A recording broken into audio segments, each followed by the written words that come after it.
key takeaways on the IRA. There are good things, right?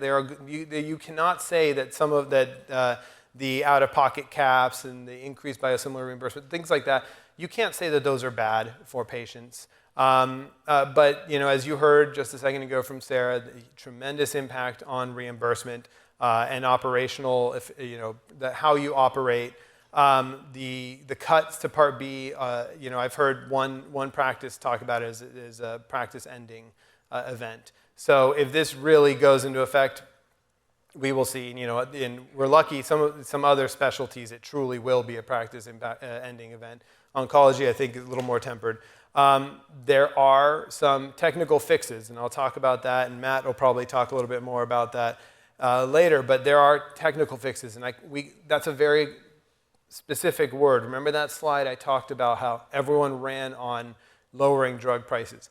You cannot go into a Democrat's office and say, I want to repeal the IRA because it's not good for me. That immediately their guard goes up and the conversation over then.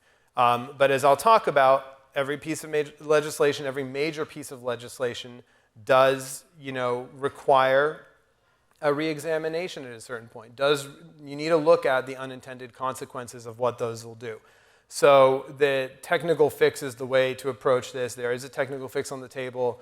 It was on the table in the last Congress, but given the political dynamics of the election year and the promises of the IRA, nobody was even willing to really take it seriously and move it forward.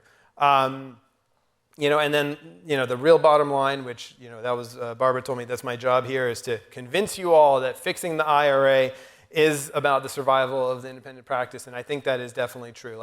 This will upend the ecosystem in which we operate in practice. And so we have to fixate on that and focus on it. And I am cautiously optimistic, despite being called a pessimist, I am cautiously optimistic.